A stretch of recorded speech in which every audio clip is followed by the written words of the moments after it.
আসসালামু আলাইকুম। আজকের অনলাইন ক্লাসে সবাইকে স্বাগতম। আমি মোসাম্মদ রেজিনা আক্তার জাহান, প্রভাষক হিসাব বিজ্ঞান বিভাগ, ভোলাহাট মহবুল্লাহ মহাবিদ্যালয়, ভোলাহাট চাঁপাইনবাবগঞ্জ। আমার সাথে থাকছো বিবিএস প্রথম বর্ষের হিসাব বিজ্ঞান বিভাগ বিষয়ের ছাত্রছাত্রীবৃন্দ। আমি তোমাদের পড়াচ্ছি বরাবরের মতো প্রিন্সিপাল অফ অ্যাকাউন্টিং, এবং এটি আমাদের প্রথম পত্র। এবং আমাদের যে অধ্যায়টি ছিল সে অধ্যায়টি হচ্ছে রেকর্ডিং ট্রানজেকশন। এই রেকর্ডিং ট্রানজেকশনের কিছু ট্রানজেকশন আমি তোমাদের গত ক্লাসে দিয়েছিলাম। এখন আমি তোমাদের পরবর্তী ট্রানজেকশন থেকে কিছু আমি তোমাদের জাবেদা দেখাচ্ছি। 10 তারিখে ছিল ধারের ক্রয়। ধারের ক্রয় কার কাছে করেছিল দেখেছিলাম? লাকির কাছে। তাহলে লিখবো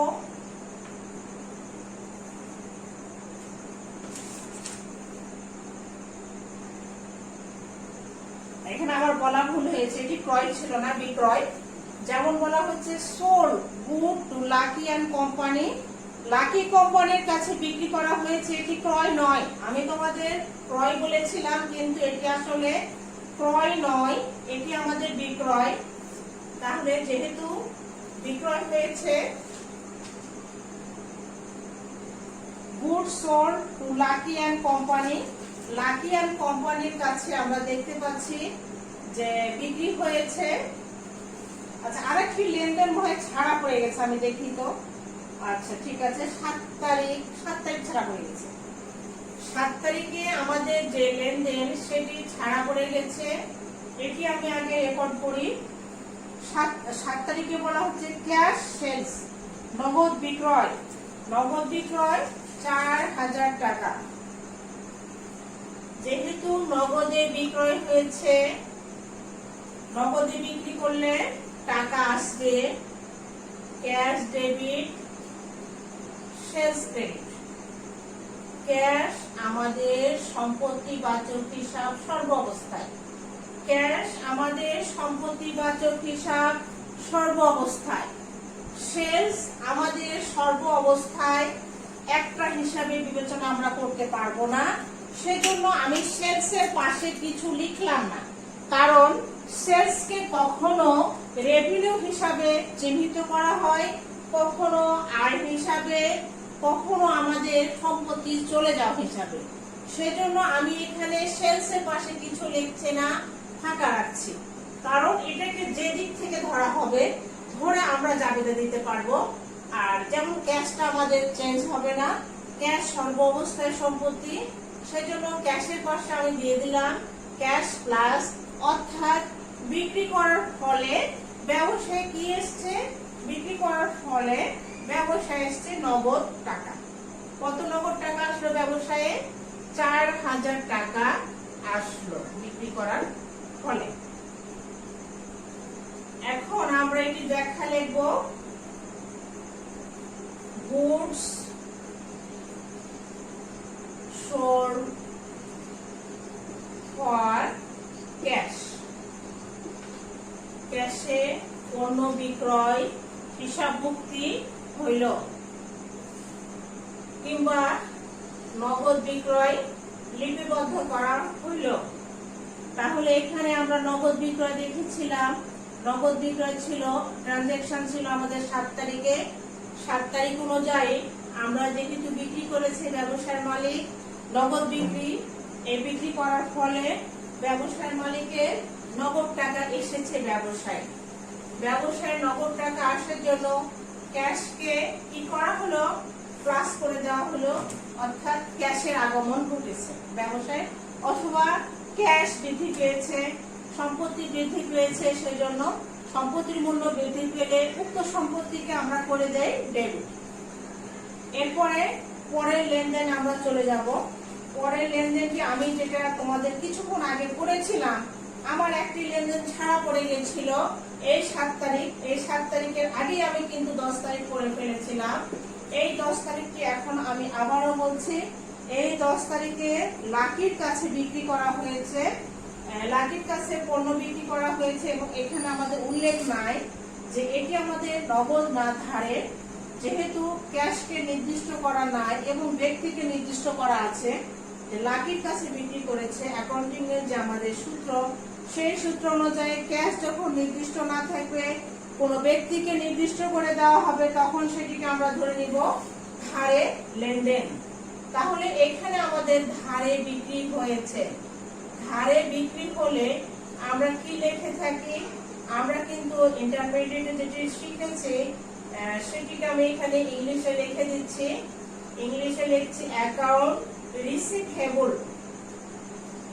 account receivable debit sales credit. টাকার পরিমাণ আমাদের আসছে ধারে বিক্রয় 2500। এটি ব্যাখ্যা লেখা আমি তোমাদের আলোচনা করছি। ব্যাখ্যা আমাদের যেহেতু এখানে লেখো গুডস, গুডস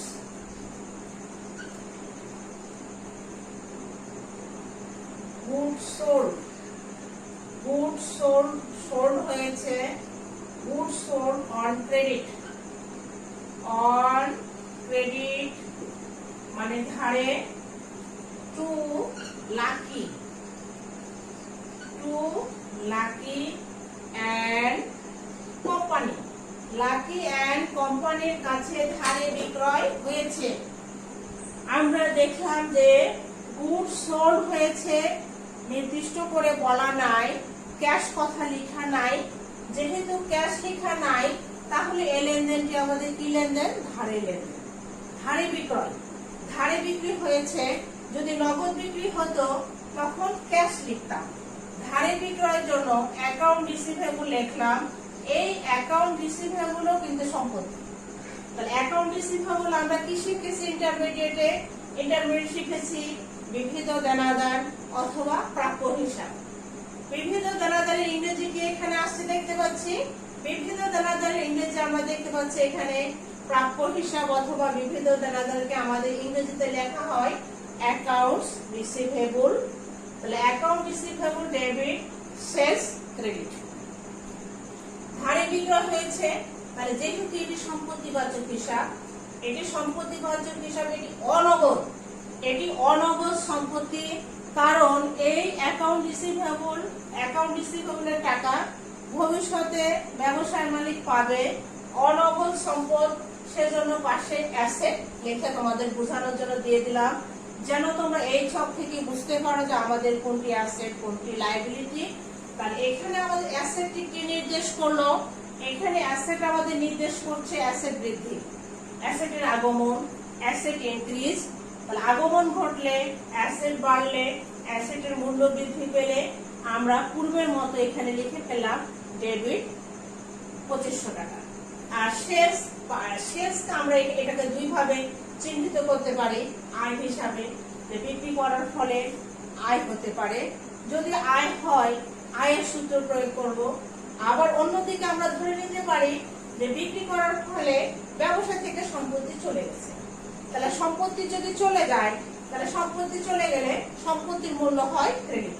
তাহলে সম্পত্তি বিবেচনা করলেও কিন্তু দেখো সেলস ক্রেডিট, অর্থাৎ যদি সম্পত্তি ধরি, যদি সম্পত্তি ধরি তাহলে সম্পত্তি চলে গেছে। সম্পত্তি চলে যাওয়া মানে অ্যাসেট মাইনাস, সম্পত্তি চলে যাওয়া মানে অ্যাসেট মাইনাস। অন্যদিকে যদি ধরি যে এই বিক্রির ফলে আয় হয়েছে, বিক্রির ফলে যদি আয় বাড়ে, যদি আয় বাড়ে অথবা রেভিনিউ বাড়ে, তাহলে আয় অথবা রেভিনিউ যদি বৃদ্ধি পায় তাহলে কিন্তু আমাদের সূত্র অনুযায়ী ক্রেডিট হয়। তা আমরা ক্রেডিট করেছি সেলসকে। এর পাশে আমি লিখে দিচ্ছি না নির্দিষ্ট কিছু, কারণ এটিকে আয় ধরাও যেতে পারে, আবার এটিকে আমরা সম্পত্তি চলে যাও ধরতে পারবো যে আমাদের অ্যাকাউন্টিং এর সূত্র অনুযায়ী। তাহলে এই দুটাকে পাশে আমি লিখে দিচ্ছি না। আমাদের 10 তারিখের কাজ শেষ। এবার পরবর্তী তারিখে যাই, দেখি কি আছে।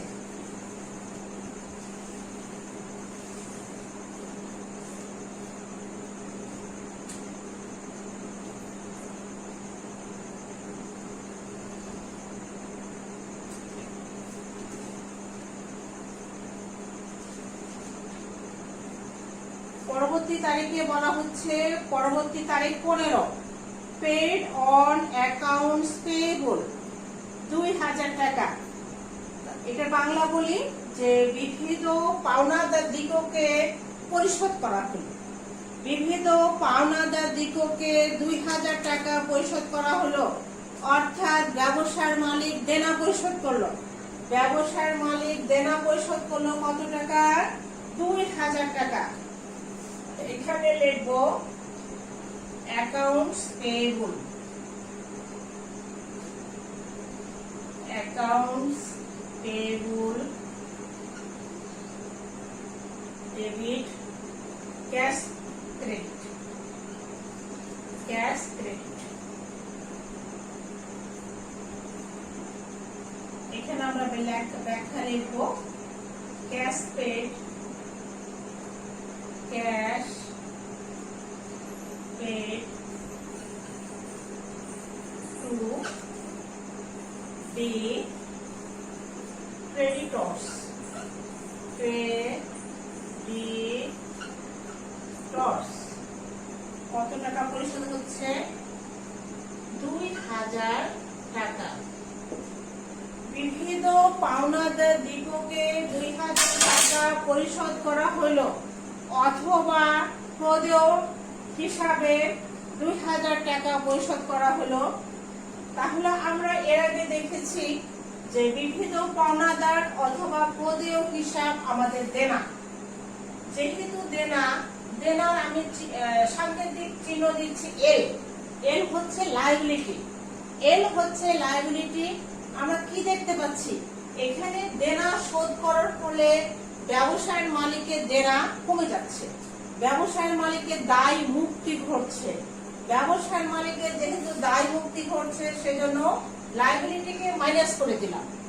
লায়াবিলিটিকে মাইনাস করে দিলাম, অর্থাৎ দেনা হ্রাস পেল। তাহলে আমি দেনার যে সূত্র দিয়েছিলাম, সেই দেনার সূত্রে ছিল কি? দেনা যদি কমে যায়, দেনা কমে গেলে দেনা ডেবিট, দেনা বৃদ্ধি পেলে দেনা ক্রেডিট। আমরা এখানে দেখতে পাচ্ছি ব্যবসায়ের মালিক যে লায়াবল ছিল 2000 টাকার, ব্যবসায়ের মালিক ওই 2000 টাকা পরিশোধ করে দিচ্ছে। যেহেতু 2000 টাকা ধার শোধ করে দিচ্ছে, তাহলে ব্যবসায়ের মালিকের দেনা মুক্তি ঘটলো। দেনা মুক্তি ঘটলে লায়াবিলিটি কমে যাবে, লায়াবিলিটি ডিক্রিজ হবে। লায়াবিলিটি ডিক্রিজ হওয়ার জন্য আমরা লায়াবিলিটিকে করে দিলাম কি? মাইনাস করে দিলাম। এখন ব্যবসায়ের মালিক যখন দেনা পরিশোধ করছে, এই ব্যবসায়ের মালিক দেনা কিন্তু পরিশোধ করছে নগদে। এই নগদ ক্যাশ, আমি তোমাদের বলেছিলাম ক্যাশ সর্ব অবস্থায় অ্যাসেট প্রদর্শন করে। ক্যাশ সর্ব অবস্থায় অ্যাসেট প্রদর্শন করে। তাহলে অ্যাসেটকে মাইনাস করে দিচ্ছি, অর্থাৎ ব্যবসা থেকে ক্যাশ চলে গেছে। ব্যবসা থেকে কেন ক্যাশ চলে গেল? ব্যবসা থেকে ক্যাশ চলে যাওয়ার কারণ আমরা দেখতে পাচ্ছি যে দেনা পরিশোধ করা হয়েছে। দেনা পরিশোধ করা হয়েছে, পাওনাদার দিগকে 2000 টাকা দেনা পরিশোধ করা হলো, অর্থাৎ 2000 টাকা ধার শোধ হয়ে গেছে।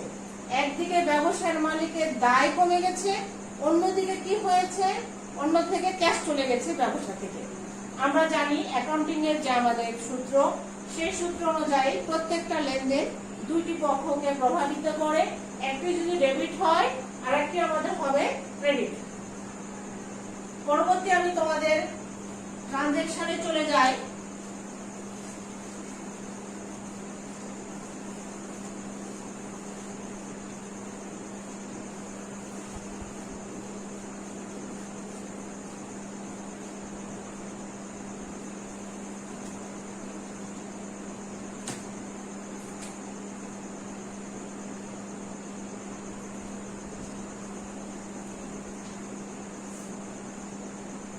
পরবর্তী ট্রানজ্যাকশন দেখতে পাচ্ছি 18 তারিখে। 18 তারিখে কি আছে আমাদের? 18 তারিখে বলা হচ্ছে purchase good from Rahman and brothers. Rahman and brothers এর কাছ থেকে 4000 টাকা মূল্যের পণ্য ক্রয় করা হলো। এখানে দেখো রহমান এন্ড ব্রাদার্স এর পাশে কিন্তু আমাদের লেখা নাই এটি ক্যাশ। তাহলে এই লেনদেনটি অবশ্যই ক্যাশ ট্রানজ্যাকশন নয়। কারণ যদি ক্যাশ ট্রানজ্যাকশন হতো, তাহলে কিন্তু এখানে রহমান এন্ড ব্রাদার্স লেখা থাকতো না। আর যদি রহমান এন্ড ব্রাদার্স লিখতো, তারপরে যদি ক্যাশ ট্রানজ্যাকশন হতো, পাশে ক্যাশ লেখা হতো। আমাদের এই ট্রানজাকশনের পাশে ক্যাশ নাই, আবার স্পষ্ট ভাবে দেখতে পাচ্ছি যে কার কাছ থেকে ক্রয় করা হয়েছে সেই ব্যক্তির নাম লেখা আছে, সেজন্য এই লেনদেনটি আমাদের বাকিতে লেনদেন। তাহলে বাকিতে লেনদেন এবং বাকিতে ক্রয়, 18 তারিখে বাকিতে ক্রয়। ক্রয় করলে কি লিখে আমরা? ক্রয়ের ইংরেজি পারচেজ। পারচেজ ডেবিট, যেহেতু বাকিতে ক্রয় করা হয়েছে সেজন্য লিখব অ্যাকাউন্টস পেয়েবল। অ্যাকাউন্টস পেয়েবল বিভিন্ন পাওনাদার অথবা প্রদেয় হিসাব। তাহলে ধারে কত টাকার পণ্য ক্রয় করা হলো? ধারে পণ্য ক্রয় করা হয়েছে 4000 টাকার পণ্য ধারে ক্রয় করা হয়েছে। এখন ব্যাখ্যা লেখো, purchase of goods, purchase of goods on credit, on credit, ধারে, ক্রেডিট মানে ধারে। তাহলে ধারে পণ্য ক্রয় করা হলো, কত টাকার পণ্য ক্রয় করা হলো? 4000 টাকার পণ্য ধারে ক্রয় করা হলো। আমরা দেখেছিলাম যে আমাদের নাম উল্লেখ ছিল যে কার কাছ থেকে পণ্য ক্রয় করেছি, সেজন্য আমরা এখানে ধারে জাবেদা দিলাম। এখন দেখো, পারচেজকে আমরা যেহেতু দুই ভাবে চিহ্নিত করতে পারি, সেজন্য আমি পারচেজের কাছে কখনোই দেখলাম প্রথম থেকে এখন পর্যন্ত আমি কিছু লিখি নাই, কারণ আমরা ওটা দুই ভাবে ধরতে পারি। আর অ্যাকাউন্টস পেয়েবলটা আমাদের দেনা, এখানে দেনা কি হয়েছে? দেনা বেড়েছে। দেনা বাড়ার কারণটা কি? ধারে ক্রয় করেছে, ধারে ক্রয় করার পরে টাকা পরিশোধ করেনি। যেহেতু ধারে ক্রয় করার পরে টাকা পরিশোধ করেনি, তাহলে ব্যবসায়ীর মালিক এই 4000 টাকার জন্য লায়াবল, অর্থাৎ এই 4000 টাকা ব্যবসায়ীর মালিক দায়গ্রস্ত হয়ে গেছে, এটি ভবিষ্যতে পরিশোধ করতে হবে, এটি দেনা। সেজন্য লায়াবিলিটি প্লাস করে দিলাম। আমরা দেনার সূত্র প্রয়োগ করছি এখানে। দেনার সূত্র প্রয়োগ করলে দেনা বেড়ে গেলে কি হয়? দেনা বেড়ে গেলে হয় ক্রেডিট। পরবর্তী ট্রানজাকশন চলে যায়। 18 পরে কি আছে? 18 পরে আছে, বলা আছে 22, cash receive from account receivable. Account রিসিভেবলের টাকা পাওয়া গেল নগদে। কত টাকা পাওয়া গেল? নগদে 2000 টাকা। এই লেনদেনটি ঘটেছে 22 তারিখে। 22 তারিখে এবার চলে যাব আমরা 22। বিভিন্ন দেনাদারের কাছ থেকে টাকা পাওয়া গেল, বিভিন্ন দেনাদারের কাছ থেকে টাকা পাওয়া গেল, সেজন্য লিখব ক্যাশ ডেবিট আর অ্যাকাউন্ট রিসিভেবল ক্রেডিট। কত টাকা পাওয়া গিয়েছে? টাকা পাওয়া গিয়েছে আমাদের 4000 টাকা। 4000 টাকা। আমরা দেখেছিলাম যে কখন অ্যাকাউন্ট রিসিভেবল এসেছিল। পূর্বে আমরা দেখেছিলাম যে ধারে বিক্রি করা হয়েছিল। আমাদের যখন ধারে বিক্রি করা হয়ে থাকে, ধারে বিক্রি করলে সেখানে আমাদের কিছু অনগদ ছিল সম্পত্তি। এখন আমরা দেখতে পাচ্ছি যে পূর্বে ধারে বিক্রয় টাকা এখন পাওয়া যাচ্ছে। যেহেতু পাওয়া যাচ্ছে, সেজন্য ক্যাশ ডেবিট অ্যাকাউন্ট রিসিভেবলকে ক্রেডিট করে দিচ্ছি। তাহলে ক্যাশ আমরা সর্বাবস্থায় দেখেছি অ্যাসেট, সেজন্য ক্যাশের পাশে লিখলাম অ্যাসেট প্লাস। আর অ্যাকাউন্ট রিসিভেবল কিন্তু আমাদের অনগদ সম্পত্তি। অ্যাকাউন্ট রিসিভেবল কখন তৈরি হয়? এটি তৈরি হয় যখন ধারে বিক্রি করা হয়। তাহলে পূর্বে ধারে বিক্রি হয়েছে, ওই পূর্বে ধারে বিক্রির টাকা বর্তমানে পাওয়া যাচ্ছে। পূর্বে ধারে বিক্রির টাকা কত টাকা পাওয়া গেল? 4000 টাকা। তাহলে ব্যবসায় কি আসলো? ব্যবসায় এসছে ক্যাশ। একটি সম্পত্তি আসার জন্য আরেকটি সম্পত্তি মূল্যহীন হয়ে যাচ্ছে। কোন সম্পত্তি মূল্যহীন হলো? Account receivable. এটি ব্যাখ্যা আমি দিয়ে দিচ্ছি। Cash receive, cash receive from debtors কিংবা account receivable, account receivable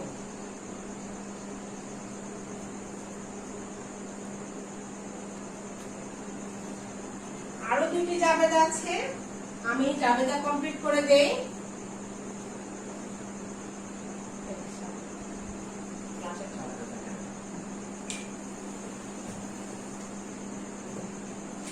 account receivable. এখন আমি চলে যাচ্ছি পরবর্তী ট্রানজ্যাকশন। পরবর্তী ট্রানজ্যাকশনে কি আছে? 25 তারিখ। 25 তারিখে বলা হচ্ছে যে ক্যাশ পেড ফর রেন্ট, ভাড়া বাবদ। ভাড়া বাবদ পরিশোধ করা হচ্ছে 1000 টাকা।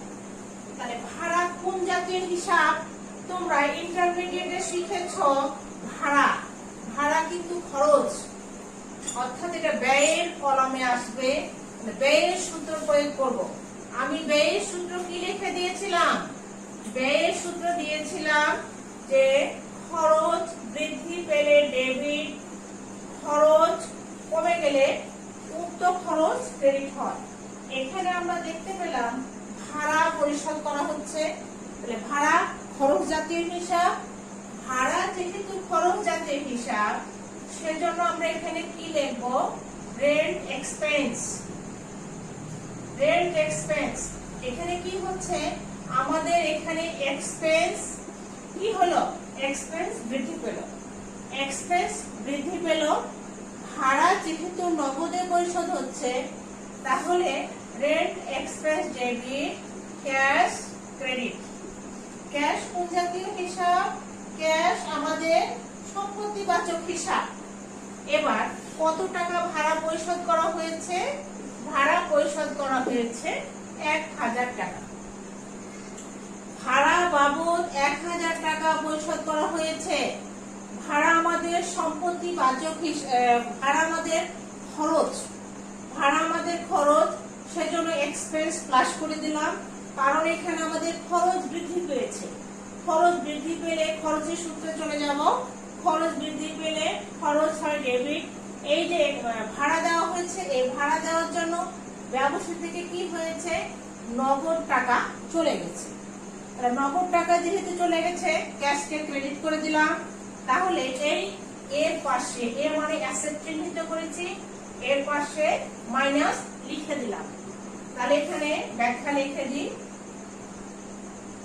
Rent expense paid, paid rent expense, rent expense on cash, on cash। নগদে ভাড়া পরিশোধ করা হইল। পরবর্তী ট্রানজ্যাকশন বলা হচ্ছে salary, paid cash for salary. Salary পরিশোধ করা হচ্ছে 500। আমি যে লেনদেনটি রেকর্ড করেছি, এটি তারিখ দেওয়া হয়নি, তারিখ লিখছি। এটি তারিখ আছে 25। পরবর্তী তারিখ আছে আমাদের 30। 30 তারিখে বলা হচ্ছে যে স্যালারি পরিশোধ করা হয়েছে। স্যালারি পরিশোধ করা হয়েছে, স্যালারি এক্সপেন্স। তাহলে স্যালারি কি আমাদের? স্যালারি হচ্ছে বেতনের আগেটা ছিল ভাড়া। Salary expense debit, cash credit. Salary কোন জাতীয় হিসাব? স্যালারি খরচ জাতীয় হিসাব। খরচ বৃদ্ধি পেলে সংশ্লিষ্ট খরচ ডেবিট। তাহলে স্যালারি পরিশোধ করা হচ্ছে নগদে। নগদে ক্যাশে দিয়ে দেওয়া হচ্ছে, ক্যাশ চলে গেল। ক্যাশ চলে যাওয়ার জন্য ক্যাশকে ক্রেডিট করলাম। এবার আমরা কত টাকা স্যালারি দিয়েছি? স্যালারি দিয়েছে ব্যবসার মালিক 500 টাকা।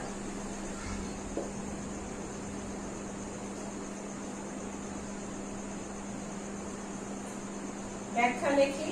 Paid for salary, paid for salary, এটুকু দিলে হবে, আর দরকার নাই। স্যালারি পরিশোধ করা হয়েছে।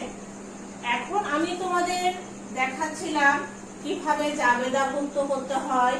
যে জাবেদাভুক্তি তোমরা ইন্টারমিডিয়েট শিখেছো, শুধু তফাৎটা কি দেখতে পাচ্ছি, আমরা এখানে ইংলিশে অঙ্কের সমাধান করব। এর জন্য আমাদের একটু ইংলিশ প্র্যাকটিস করতে হবে, যে কোনটার ইংরেজি কি। প্র্যাকটিস করলে দেখবা যে আমাদের অঙ্ক অনেক সহজ লাগছে। এবং আমাদের সূত্র যা শিখেছিলাম এখানেও তাই, এবং গত ক্লাসে আমি করে দিয়েছিলাম। এখন আমি তোমাদের এটি শেষ করার পরে আমি তোমাদের খতিয়ান নিয়ে একটু দেখাবো যে কিভাবে খতিয়ানটা করতে হয়। আমি তোমাদের এখানে দেখতে পেলাম যে আমি গত 2টি ক্লাস যাবত আমি তোমাদের জাবেদা শেষ করলাম। এই 2টি ক্লাস ধরে জাবেদা নেওয়ার কারণ যেন তোমরা বুঝতে পারো ভালোভাবে, সেই জন্য আমি 2টি ক্লাসে তোমাদের জাবেদা শেষ করলাম। এই জাবেদা তোমরা ভালোভাবে প্র্যাকটিস করবা। আমি তোমাদের সামনে ক্লাসে ইনশাল্লাহ খতিয়ান কিভাবে করতে হয় আমাদের এই লেনদেন অনুযায়ী, এই জাবেদা ভুক্তি অনুযায়ী আমি সামনে ক্লাসে তোমাদের খতিয়ান করে দিব ইনশাল্লাহ। তো আমি আজকের মতো এখানেই তোমাদের ক্লাস শেষ করলাম।